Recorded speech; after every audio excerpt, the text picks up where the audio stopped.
wabarakatuh. Salam kicau and salam kenal buat seluruh sahabat kicau dimanapun Anda berada. Semoga semua selalu dalam lindungan Allah Subhanahu wa Ta'ala. Amin. Sebelumnya perkenalkan, nama saya Teddy Ceki. Biasanya saya suka berbagi soal pengalaman saya soal merawat murai batu, biasa lewat Facebook, terkadang lewat WA. Dan kali ini berkat dorongan kawan-kawan dan masukan sahabat-sahabat kicau, hari ini saya coba perdana aktifkan channel YouTube saya. Dan channel YouTube saya ini saya beri nama Teddy Ceki. Dan tentunya channel YouTube saya ini berkepentingan untuk mengupload seluruh video-video tentang pengalaman-pengalaman saya yang saya paham soal merawat murai batu. Dan saya juga mohon doa dan restunya, mohon dukungannya supaya channel YouTube saya kedepannya selalu bisa berkembang. Mohon like dan subscribe-nya serta komen dan share-nya. Oke? Buat saya pribadi, apa yang bisa sampai saat ini soal saya bisa merawat murai batu, tentunya dari awal juga pasti belajar dari orang. Dan alangkah baiknya bila saya bisa share kembali atau berbagi kembali, baik lewat media Facebook, WA, ataupun kali ini lewat YouTube.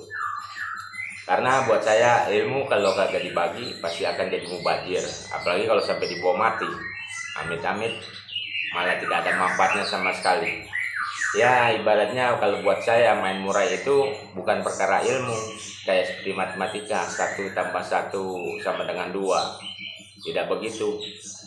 Main murai buat saya adalah seni. Kalau udah berbicara seni, bagaimana menjadikan yang tidak indah biar menjadi indah. Nah itulah seni bermain murai batu. Nah berbicara soal murai batu, mungkin untuk yang sudah paham tidak terlalu sulit untuk menjadikannya juara di lapangan lomba. Nah terkadang yang sulit itu malah buat murai itu bisa stabil di setiap tahunnya menjadi juara. Ya terkadang miris juga melihatnya, semisal di tahun ini bisa juara, di tahun berikutnya malah problem, rusak, atau bahkan sampai menghilang.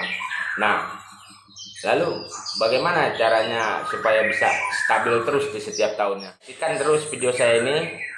Nanti di video saya yang pertama ini akan saya coba mengulas soal yang paling dasar dalam seni bermain murai batu, yaitu saya beri judul video yang pertama ini, betapa pentingnya perawatan murai batu dalam masa siklus mabungnya.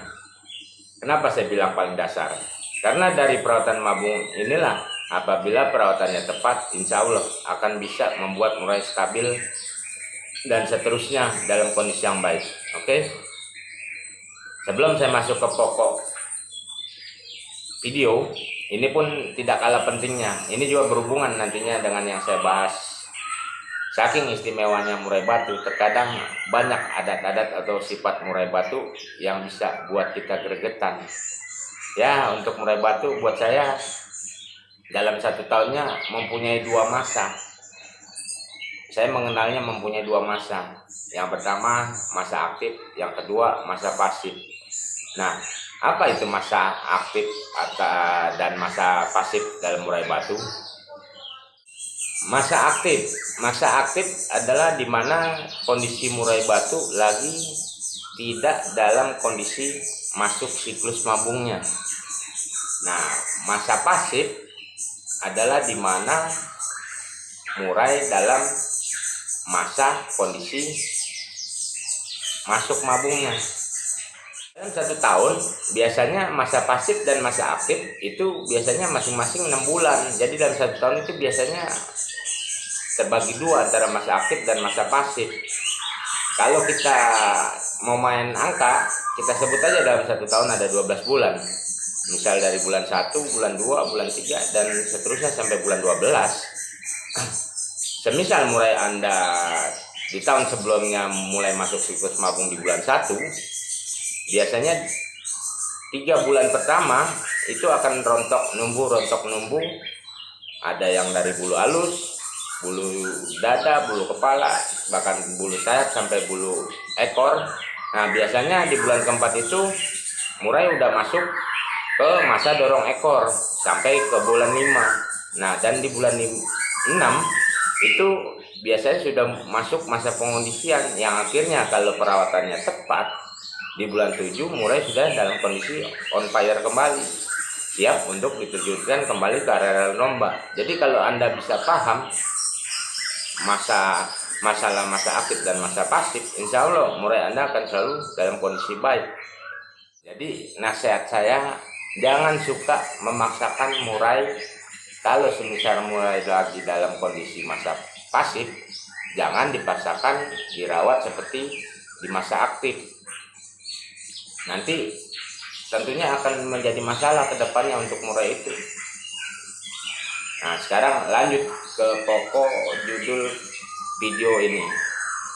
Betapa pentingnya perawatan masa siklus mabung pada murai batu. Nanti akan saya coba jelaskan secara lengkap dari ciri-ciri mabung, dari perawatan mabung sampai ke perawatan dorong ekornya. Kita masuk ke ciri-ciri mabung. Kalau semisal masa siklus mabungnya baru pertama kali mengalami merawatnya, ciri mabung pada murai batu bisa dilihat dari perilaku dan fisik dari murai itu sendiri. Kalau dari perilaku bisa terlihat saat di rumah atau saat di lapangan lomba. Semisal saat di rumah, ada semisal murai batu yang biasanya gacor dor, bunyi terus-terusan pagi, siang, bahkan sampai malam. Terkadang kalau udah masuk masa siklus mabungnya, biasanya itu murai akan terlihat banyak diam atau malah bahkan ada yang diam sama sekali. Lalu kalau terlihat di lapangan lomba, biasanya murai sudah tidak biasa main seperti biasanya saat dilombakan, bisa boleh dibilang berubah walau sudah pakai set lombanya seperti biasanya. Kita lihat ciri-ciri mabung dari fisik, itu biasanya terlihat dari bulu-bulu yang sudah mulai warna kecoklat-coklatan tua, kayak misalkan terlihat dari sayap atau bulu-bulu punggung, kepala, sampai ke ekor biasanya udah pada nyerit. Nah, kalau yang sudah merawat mabung di tahun sebelumnya atau merawat mabung untuk kedua kalinya, seperti saya yang bicarakan sebelumnya, ingat masa aktif dan masa mabung. Biasanya murai dalam 1 tahun itu normalnya mabung 1 kali, terkadang bisa kurang 1 bulan atau lebih 1 bulan dari bulan tahun sebelum saat mabungnya. Nah, di bulan saat mabung sebelumnya bisa dijadikan patokan awal untuk mengetahui masa siklus mabung murai tersebut. Yang kedua, kita masuk ke perawatan mabung. Untuk perawatan mabung, biasanya saya terdiri dari 2 bagian. Yang pertama, perawatan saat rontok bulu, dan kedua, perawatan saat dorong ekor. Nah, kapan beralihnya dari perawatan rontok bulu ke perawatan dorong ekor? Patokannya saat ekor lama sudah jatuh habis semua dan mulai tumbuh ekor baru kita beralih ke perawatan dorong ekor. Lalu untuk asupan ekstra pudingnya biasanya saya buat fleksibel dengan mengikuti masing-masing karakter murai. Namun namanya banyak yang main murai, tentunya macam-macam pula rawatannya masing-masing sesuai caranya sendiri-sendiri. Tapi karena ini channel saya, tentunya dengan cara saya seperti biasanya. Terkadang ada orang saat murainya mabung itu malah dijoret dengan tujuan biar cepat rontok bulunya. Ya sah-sah aja, namanya beda orang ya beda cara. Ada juga yang saat mabung malah dinolkan airnya dengan tujuan yang sama supaya cepat rontok bulu-bulunya. Ya sah-sah juga, namanya beda orang beda cara. Tapi kalau buat saya pribadi, walaupun murai lagi masuk siklus mabung, tetap masih butuh asupan ekstra puding yang tentunya saya sesuaikan dulu dengan kebutuhannya masing-masing karakter murai tersebut. Karena buat saya biasanya yang berlebih itu biasanya kagak enak, apalagi yang kekurangan. Terkadang kalau dengan cara di atas seperti dijor sedangkan murai lagi kondisi mabung, dengan dijor kemungkinan malah hariannya bisa nimbun terlalu banyak tenaga dan birahi. Dan selepas mabung, apakah kita sanggup cepat memulihkan kondisi dengan oper tenaga dan oper birahinya? Nah, lalu kalau nya dinolkan, sedangkan murai juga lagi mabung, masih butuh juga asupan ekstra puding. Lalu selepas mabung, murai jadi kekurangan apakah bisa kita sanggup menaikkan tenaga dan birahinya dengan cepat? Nah, biasanya kalau cara-cara kedua ini malah riskan buat murai jadi ngelowo. Faktor ngelownya ya karena yang pertama kelebihan faktor ekstra puding. Yang kedua malah bisa lebih parah, faktor ngelownya bisa sambil ngejar orang karena sudah saking lamanya dibiarkan tanpa Nah, kalau sudah seperti itu, apa bisa murai kita stabil lebih cepat? Kalau sudah kejadian ya yang punya murai juga yang rugi, ya kan? Kalau buat saya pribadi, saya suka dengan yang sedang-sedang saja, nggak kurang nggak lebih. Saya sesuaikan semuanya dengan kebutuhan masing-masing murai, dengan sesuai masing-masing karakternya. Semua saya buat fleksibel, sefleksibel mungkin. Nah, sebagai penjelasannya sebagai berikut. Kalau murai sudah masuk siklus mabung dengan ditandai biasanya beberapa hari sudah jatuh bulu halus atau bahkan ada yang sampai bulu sayap, biasanya sudah langsung saya kondisikan. Saya langsung posisikan murai tersebut di tempat yang tenang, yang minim gangguan. Nah, kalau bisa yang dekat suara gemericik air, biar nggak banyak gangguan. Nah, murai juga sudah full prodong, sudah tidak ada namanya rawatan embun, rawatan jemur, dan mandi. Tapi untuk rawatan mandi, saya masih pakai kalau dibutuhkan. Saya buat fleksibel kalau buat rawatan mandi. Biasanya murai yang rada tersendat mabungnya, saya harus mandikan. Tapi kalau sudah habis dimandikan, biasanya saya langsung full prodong untuk bertujuan membantu mempercepat bulu yang belum jatuh. Karena dengan mandi bisa memperlunak pori-pori tunas bulu. Tapi jangan lupa juga kebersihan juga harus tetap dijaga untuk meminimalisir gangguan. Cukup bersihkan kotoran 3 hari sekali.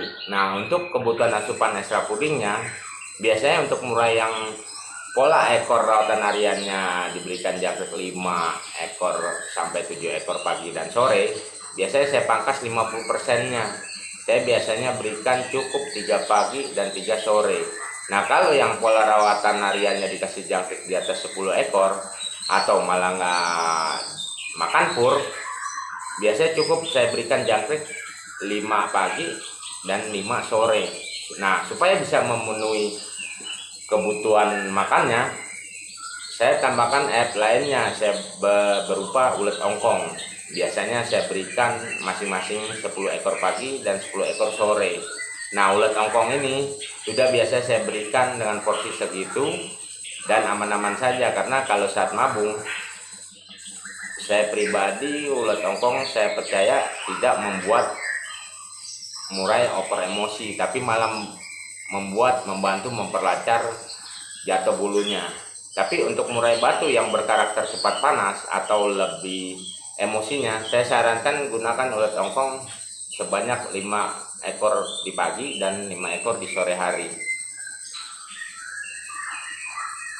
Untuk ekstra puding jenis kroto, biasanya saya tiadakan, saya nggak kasih, terkecuali buat murai yang non pur atau murai yang basicnya hariannya sebelum mabung main kroto. Saya tetap kasih, tapi dengan jumlah atau porsi cukup seminggu 2 kali 1 sendok teh pagi. Untuk yang non pur dan yang basicnya main kroto hariannya, dan untuk murai yang trotol, saya tetap kasih tiap hari dengan porsi 1 sendok teh. Karena murai trotol lebih banyak membutuhkan asupan nutrisi walaupun sedang proses ganti bulu. Nah, asupan vitamin juga jangan lupa berikan teratur seminggu 2 kali. Nah, setelah perawatan mabung ini biasanya saya jalankan sampai bulu ekor yang lama sudah copot semua, baru beralih ke perawatan dorong ekor. Nah, perawatan dorong ekornya sebagai berikut.